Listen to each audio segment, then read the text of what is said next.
ఎడారిలో జలధారలు. రచన doctor K Job Sudarshan. 12 మంది శిష్యులను కొందరు స్త్రీలను ఆయనతో కూడా ఉండిరి. లూకా 8:2. కొందరు స్త్రీలను.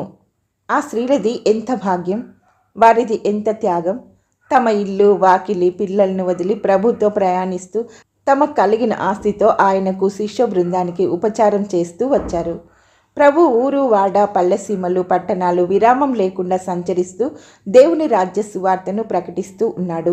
ఆ స్త్రీలు బహుశా పిండి పిసికే తొట్టెలు, రొట్టెలు కాల్చే పెనాలు, కూరగాయలు మొదలైనవి మూటలు కట్టుకొని ప్రభువుకు ఆయన శిష్యులకు వండి పెడుతూ వారి బట్టలు ఉతుకుతూ అనారోగ్యం ఉంటే ఉపచారం చేస్తూ ప్రయాణించారు.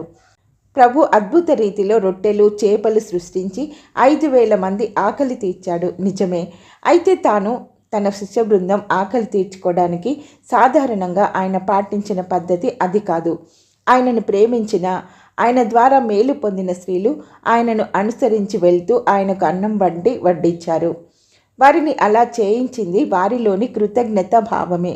బైబిల్లో కొన్ని వందల మంది గురించి ఉన్న పేర్లు ప్రస్తావించింది కొద్ది మందివే. పరిశుద్ధాత్ముడు ప్రత్యేకంగా ఈ స్త్రీల పేర్లు వ్రాయించాడు. మగ్దలేనే మరియా, కూజా భార్య అయిన యోహన్న, సూసన్న మొదలైన వారు ఉన్నారు. యోహన్న భర్త కూజా అనేవాడు హేరోదు రాజభవనంలో గృహ నిర్వాహకుడంట, అంటే మేనేజర్. ఆమె సంపన్నురాలైన గృహిణి. నాయకులు ఎండనక వాననక బయలుదేరి వెళ్తారు, కార్యాలు సాధిస్తారు. మేము స్త్రీలమే, మేమేం చేయగలం అని ఇల్లు కదలక కూర్చోవడం వివేకం కాదు.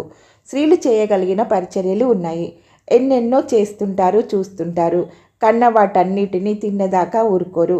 విన్నపాలు చేసేవారి గోడు నసలు వినిపించుకోరు. ఇన్ని మెతుకులైనా విదల్చరు.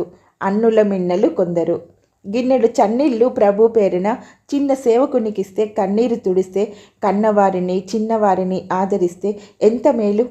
మిన్నగా మన ప్రభువుకే పెట్టేవారు నిజంగా ఉన్నవారు, మనసున్నవారు, ఎన్నదగినవారు.